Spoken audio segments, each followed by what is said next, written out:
Hello and welcome to The Front Page. I'm Racing Post editor Tom Kerr. I'm your host today, and over the next half an hour we're going to be covering some of the biggest stories in racing from the last week and looking ahead to everything exciting happening over the coming days.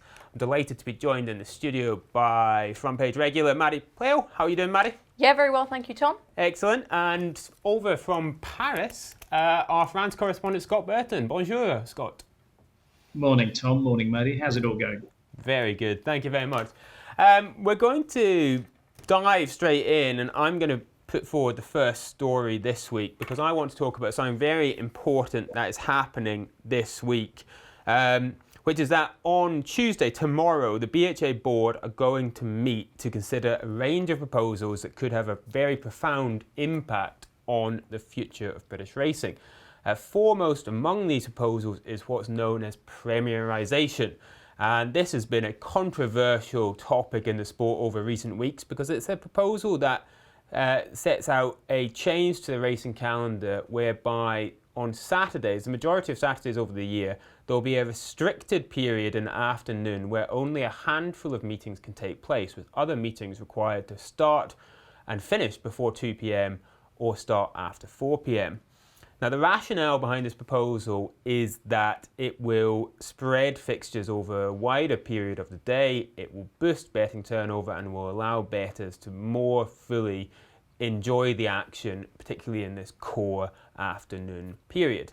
However, it's very controversial because around 20 tracks, primarily the so-called small independents, but also some bigger tracks like Chester, are up in arms and saying it's going to cost them some of their most lucrative and popular fixtures and cost them hundreds of thousands of pounds per track. They're absolutely furious about the proposal, warning the devastating impact it will have on ticket sales, hospitality and sponsorship, will negate the benefits gained from greater betting interest, and they've even threatened the prospect of legal action to stop the proposal.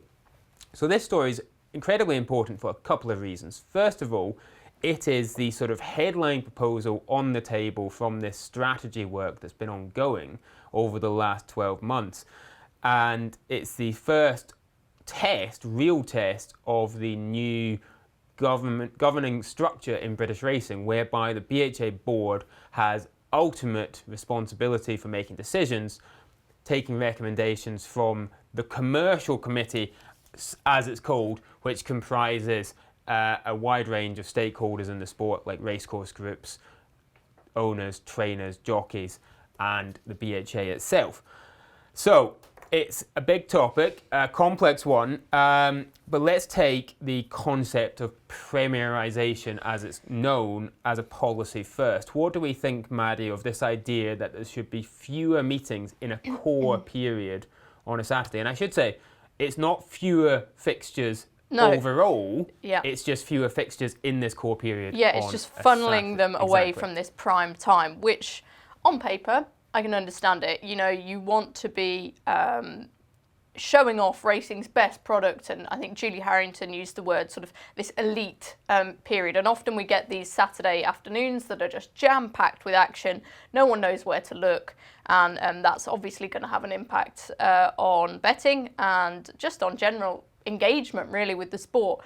The only issue is, like everything in British racing, there's so many different strands to this that someone's going to fall short, someone's going to be unhappy no matter what happens. Now, we've heard the boss at Thursky was saying it will leave him with I think it was a £300,000 hole in his finances. So this is not just a little bit of sort of tweezing at tiny little things. This could have potentially huge ramifications. And I say that, but equally one of the curious things about this is that we don't actually know that much about it.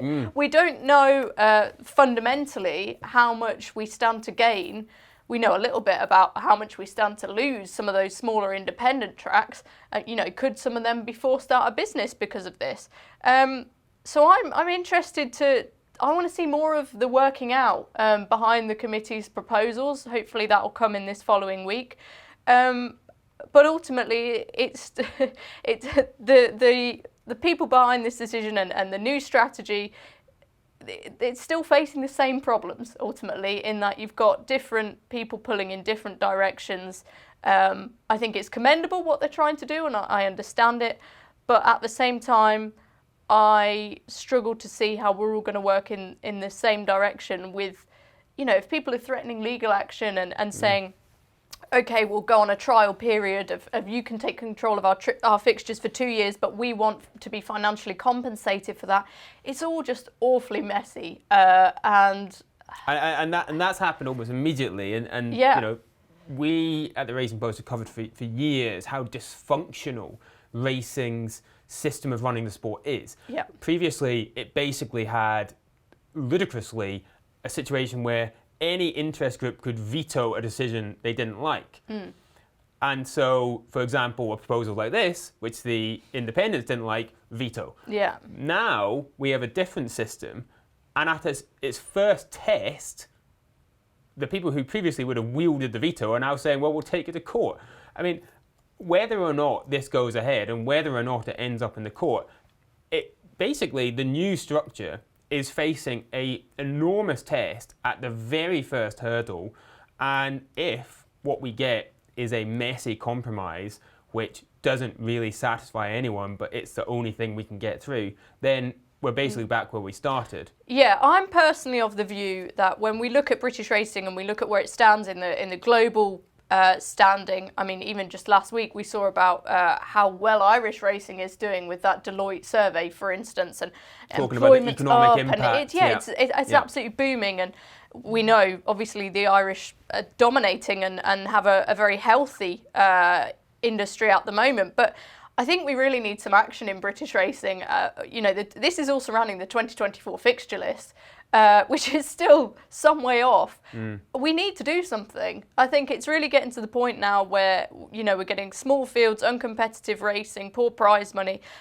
We can't just afford to sit back and let it happen anymore, and we've been saying that for a long time. So I would rather see action and, short-term pain for long-term gain. That's how I think British racing should be seeing this. But of course, you can only really do that if all participants see the bigger picture. And if it's not in their personal business interest to see that bigger picture, then of course they're not going to. Absolutely. And Scott, I'm sure looking on from France, you are once again shaking your head at the dysfunction of Les Rosbifs. What do we think about the policy? Let's take the impact on small tracks. Now, clearly, if small tracks are losing lucrative fixtures, it's not just about the economic impact to them, it's also about the ability for people in different parts of the country to go racing at a time which is optimal. I guess on the flip side, having more evening meetings might actually be a good opportunity for the sport. I think one of the things that strikes me is that whenever even the most minor tweaks have been attempted at this in the past, the various interest groups you talk about, specifically within some of the larger as well as the smaller racecourse ownership groups, have always said, well, we're not completely against it, but show us the evidence. And I think what's been different about this process is that there is a lot more evidence, although rather opaquely, we can't see it. The bookmakers have contributed large amounts of data and modelling from how they think these changes to the way that Saturdays are structured, the way that Sundays are structured. As you say, we might be looking at Sunday evening racing, which has thus far been the third rail in terms of scheduling racing in Britain. There is a lot more data that's been contributed. It's been given to one of the leading consultancy firms in London, so that confidentiality is preserved between the different operators. Obviously, Entain don't want Sky Bet and Paddy Power looking in their books any more than the other way around. So the actual data is there to actually make an informed decision. From that point of view, there seems to be a consensus, certainly amongst the bigger racecourse groups, from the BHA number crunchers, that this will actually have a positive impact. I know that the chief executive of Chester came out the other day and said she felt she hadn't seen enough data. I think the data is there to justify it on a strategic level, but clearly if you are running Thirsk, or Chester is a very, very successful racecourse that has a lot of Saturday fixtures, and you're being told you've got to run at 12 at lunchtime and be finished by 2, or alternatively you can't start till 4:30 in the afternoon. That's a massive impact on your business model. I think the question is not whether they're going to run straight to the law courts, but whether what James Sanderson came out and said last week is a kind of bargaining chip, and potentially the Racecourse Association have been trying to put out a few fires over the weekend, and maybe there'll be a better financial settlement for the losers in inverted commas in this process. That then by the time it's all announced on Thursday, they can be a bit more on board with it. But as I say, I think although we have to take it on trust, I think the data is there from speaking but to. But Scott, I think the thing about the data is, as you rightly say, we haven't seen the data. But what we can pretty clearly guess the data shows is that by extending the racing day over a wider period, starting earlier, finishing later, you are going to increase betting turnover on those races to the net benefit of the sport in terms of media rights and levy. However, for those race courses who are losing fixtures in the middle of the day, they're assuming there's going to be a significant decline in their attendance income, their hospitality income, and their sponsorship income.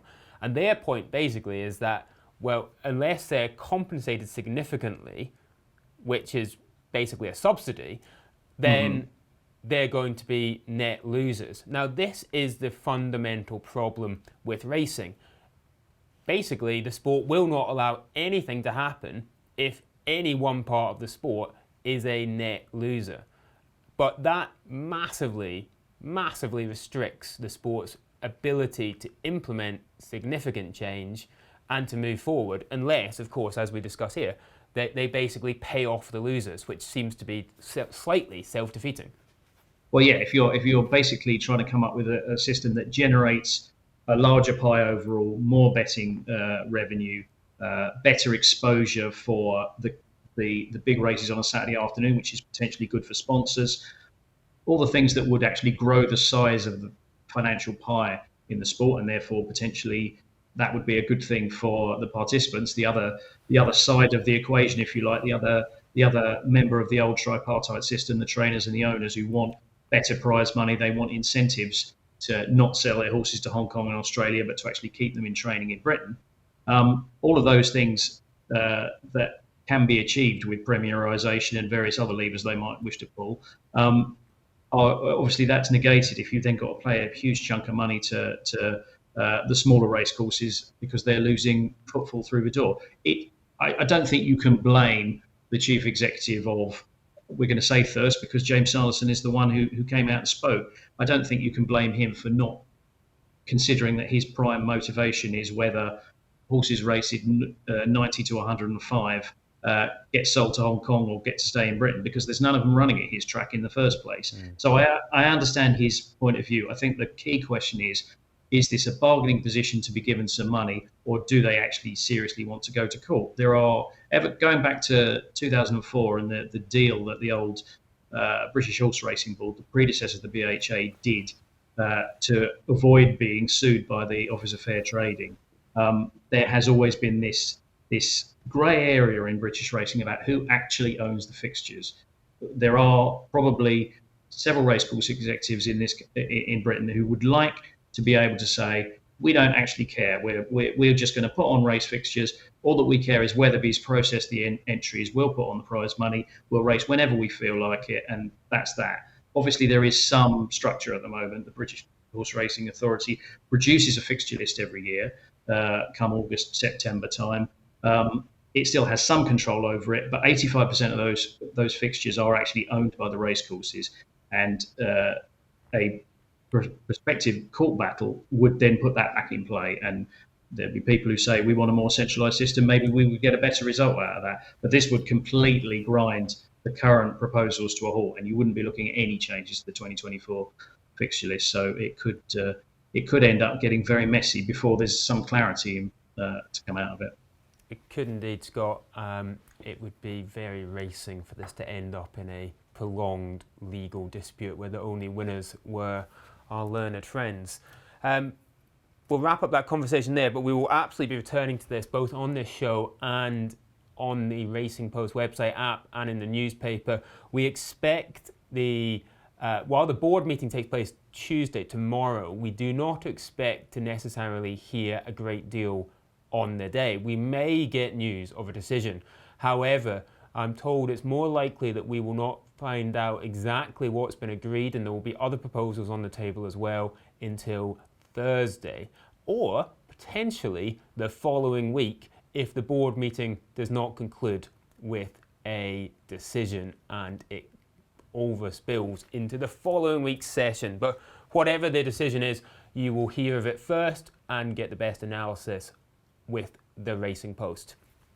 Before we move to our second story, a very quick break for an advert for Members Club Ultimate, our premium subscription service, on which you will find a lot of that in-depth analysis and exclusive news around topics like premierisation, as well as a ton of other stuff.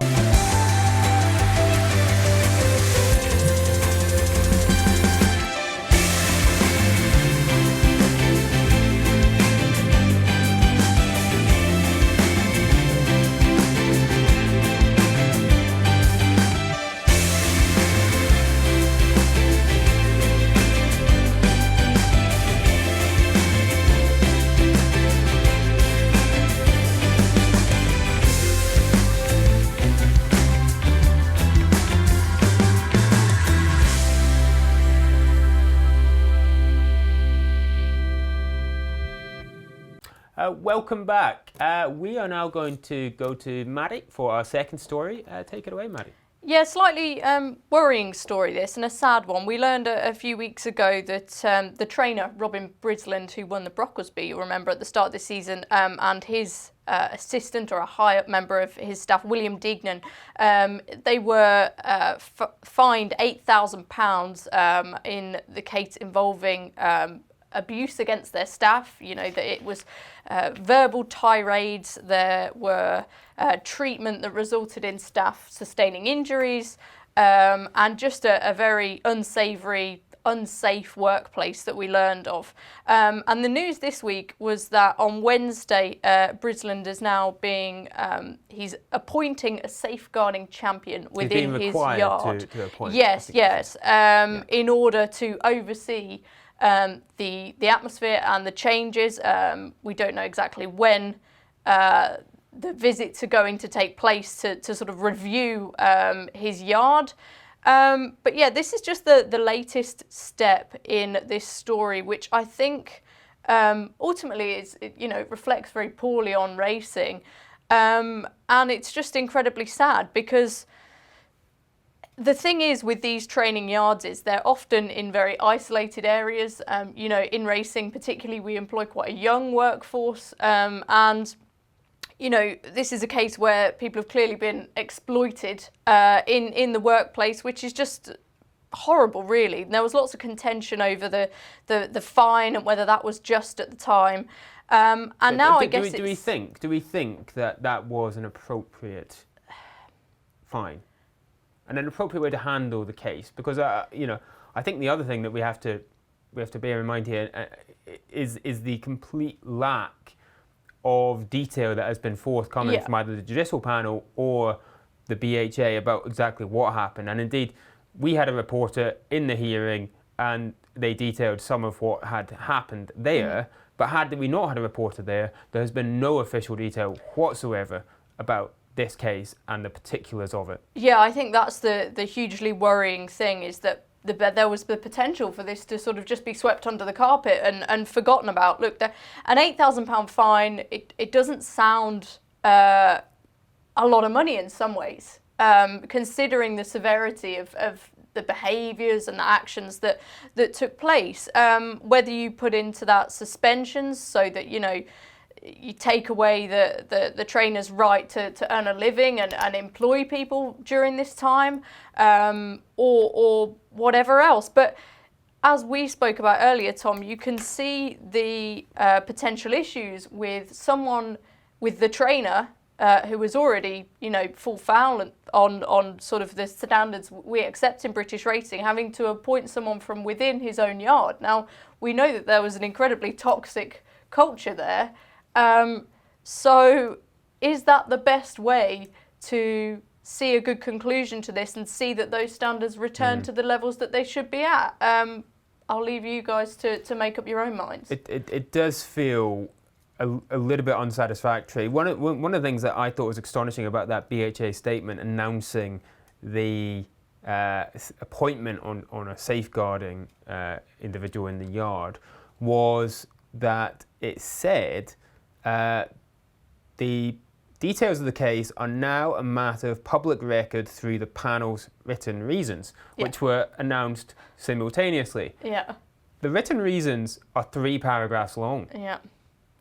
And there was not a lot, as you've said, there was not a lot of detail in there. There's no detail. So how on earth literally is that? says, we do not feel as a panel it is appropriate for us to make any further observations regarding the proposed evidence. What is going on? I'm astonished by it. Sure, again, if we didn't have a reporter there, none of this would have come out. What sort of message is this sending to prospective people looking to get into the industry? Now, we know that most yards are not like that.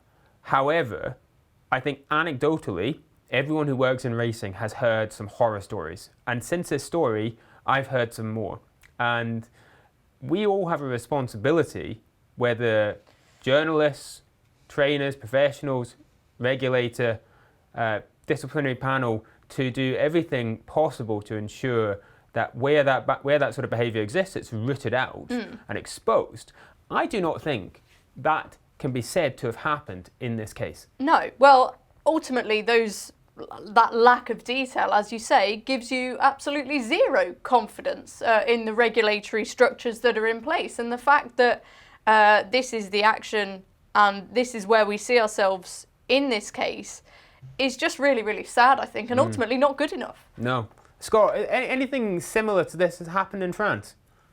I can't think of anything obvious. You occasionally get the stewards taking action if they see somebody a kind of an abuse situation on the racecourse. You might get a trainer who shouts at a member of staff. They'll occasionally get taken in and a chat with the stewards and maybe a fine. But if that happens on a racecourse where everyone's able to see it, it just begs the question: what happens in this case when you're in pockets of the countryside and there's no one there to report it, doesn't it? Well, indeed, yes.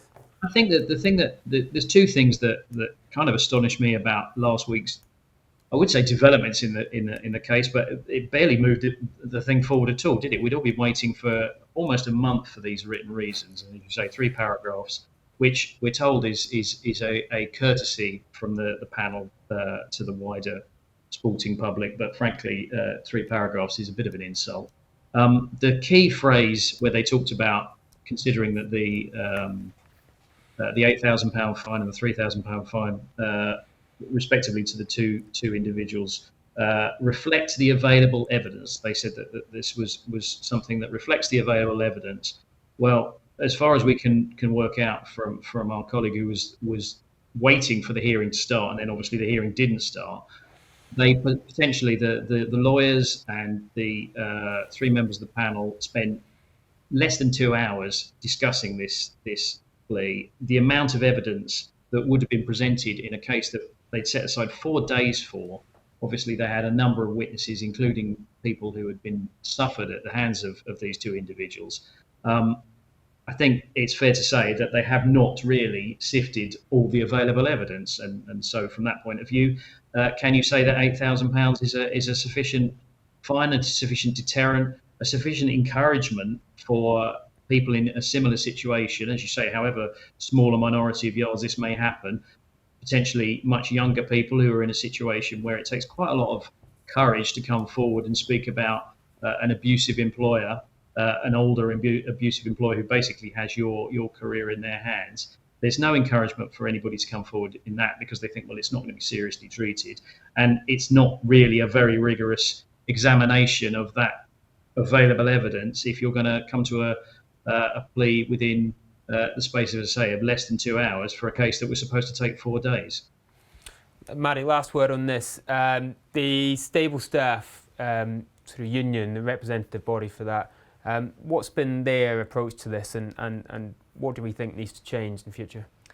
Yeah, I think it's a very tricky situation, isn't it? Because, as I say, you've got individual employers in various spots of the countryside responsible for their teams. And as Scott said, it's that hierarchical power dynamic between trainer and employer. And I think what NARS and other organisations need to be doing is thinking about ways where stable staff feel safe enough and feel like they can come forward and talk about their experiences, because we know it happens, but the journey that has to go on to actually result in inquiries, in fines, in suspensions, whatever you have it, like this, rarely meets its conclusion. So I think ultimately we need to be thinking about how we can make the dynamics better and healthier in racing yards, so that if there are issues, stable staff are empowered to speak up about it, because I think that's kind of what we see in the weighing room, for instance, with this omerta of silence on certain issues, and it seems like that sort of attitude seeped into racing yards as well. It's an incredibly difficult situation for in this instance those stable staff members to have been in, and you know, the bravery of people speaking out about their experiences is ultimately you know, one of the main things that can provide a catalyst to changing attitudes and stamping it out. So yeah, I commend them for taking action. Yeah, well said, and a really important story, Maddy. We're going to finish by heading over to our France correspondent. We're going to look at the classic picture again. Thankfully, the last week cleared everything up, didn't it, Scott? It's wonderful, isn't it? I know, obviously, in terms of the derby, we came out of Chester and a whole host of trials thinking we're really desperate for clarity. It's all been run on very soft ground, very messy racing and all the rest of it. York will clear it all up for us. It's the fairest racetrack in the country, good ground, really good field for the Dante. Everything will be sold. And of course, we ended up with 4 horses all running some kind of a very good race. The Foxes winning the Dante Stakes, chased home by White Birch from an unfashionable Irish yard. And then with Passenger getting no luck, really, you know, 3 times probably could have, if things had gone differently, got a run, potentially would have been very close there at the line. And an Aidan O'Brien horse, Continuous, who was the only one of the principals who hadn't had a run before, who ran pretty well and showed he handled good ground as well, having won here on soft ground in the very infamous race where Christophe Soumillon elbowed Ross Orion off, and he actually remembers who won that race, but Continuous was the winner of that race.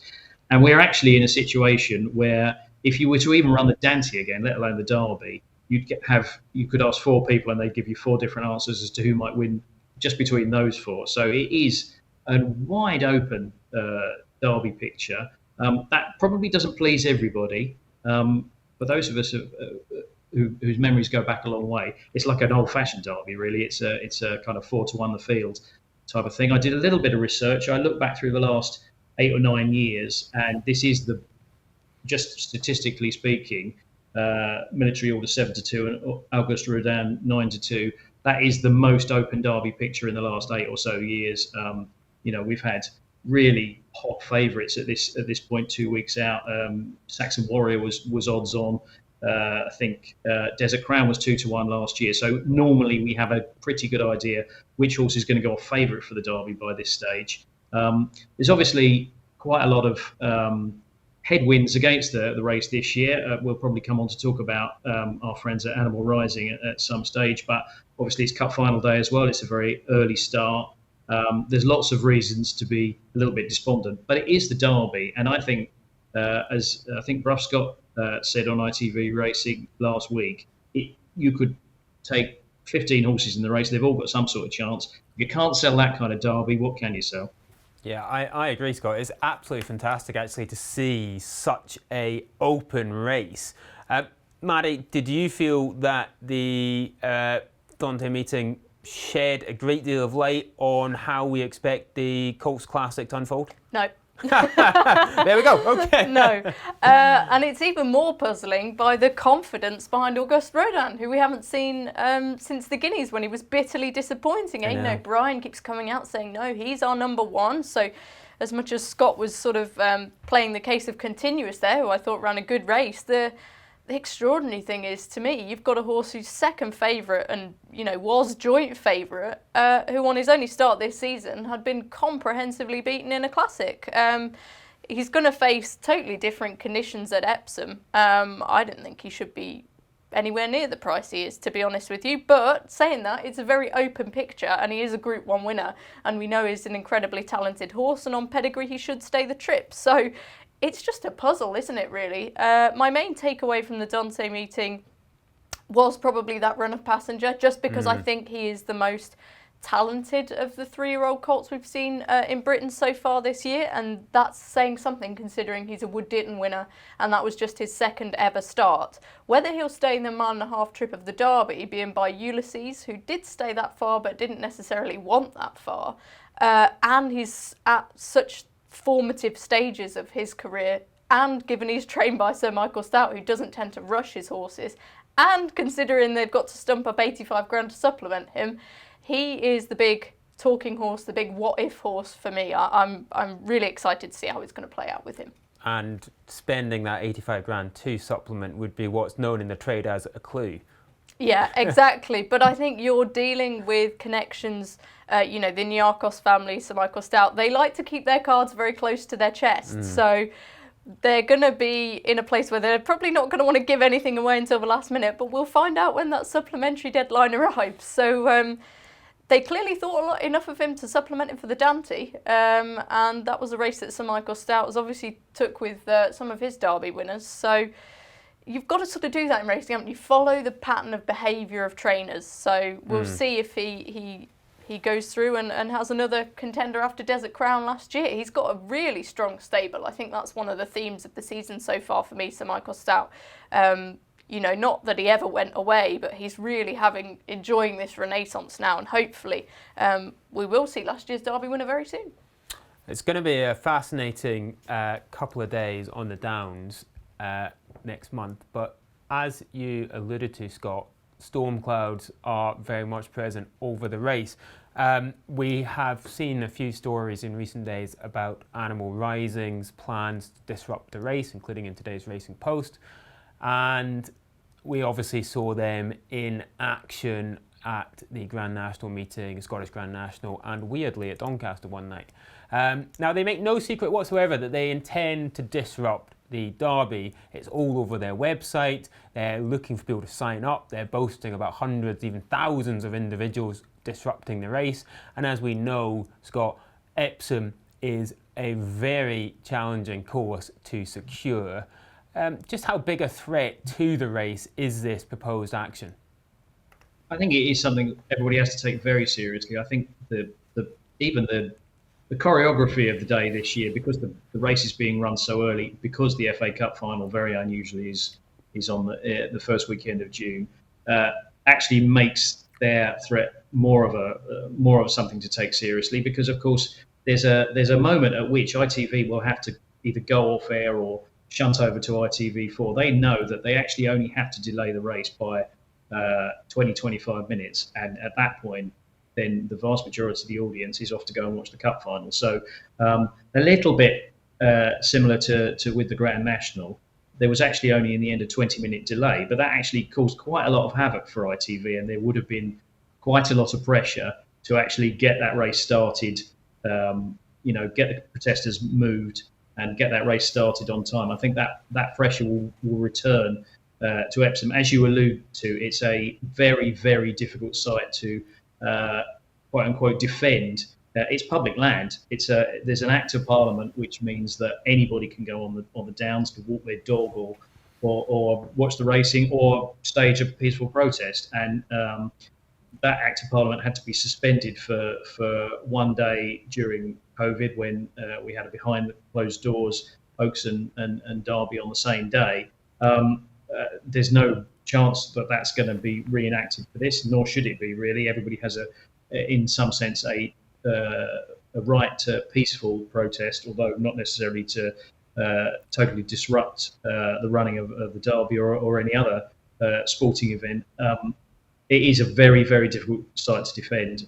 As I say, it's maybe not quite as large a perimeter as Aintree, but it's not private land. And as I say, with that on a hard deadline of ITV going off to cover the football, I could see it being a very, very fraught afternoon for Epsom executives, for the Metropolitan Police, and also for ITV as well. I suspect you're right. I anticipate that 1:30 start time might not be solely down to the football start time, and that there may just be a little bit of leeway built into that broadcast for exactly the reasons you say, Scott. Let's assume, and I think it's pretty short odds, I'm afraid to say, that there will be some form of disruption at Epsom, and that some animal rising protesters get on the track and they once again are given a very prominent platform to put forward their message, which is that animals should not be used for any sort of human use. That means they shouldn't be eaten, they shouldn't be used for entertainment, they shouldn't be used for sport. If that happens, Scott, how should racing respond? Well, how long have you got? I think there are two things here. I think, obviously, we need to continue to absolutely trumpet how well horses are looked after, and how really desperately keen we are to continue to improve safety. We've seen, actually not in Britain, but in other jurisdictions, a number of awful events. You look at the Kentucky Derby the other week, where there were 7 horses killed at Churchill Downs in the week of the Derby, including 2 on the undercard on the day of the race itself. And the favourite was taken out by the state vets. Obviously, the BHA have just introduced a new system of on-the-day veterinary checks for certain high-profile meetings. They started at Newbury on Saturday for the Lockhinge, trotting up horses, comparing the way they walk, the way they trot, with previous video that's been taken of a particular horse. What you don't want is a horse that's got slightly strange action to be taken out by a vet, even though it's actually moving in completely the same way it does normally. I think things like that, and actually making a big public statement about that, are vitally important. As Lee Motter said, has argued in the paper on a number of occasions, we're not going to change the minds of people who believe in just eradicating the use of animals for human pleasure at all. They are entitled to their opinion. It is a very radical opinion, which obviously finds little favour in the racing community, but it's the kind of the middle broad consensus that you have to try and convince. And I think so, demonstrating that you are really putting safety of horses and therefore human participants at the centre of these things is vitally important. The other thing I think that makes racing a bit of a hostage to these things now that animal rising is targeting it, is because of the changes in legislation in terms of public order, the right to protest, and all the rest of it.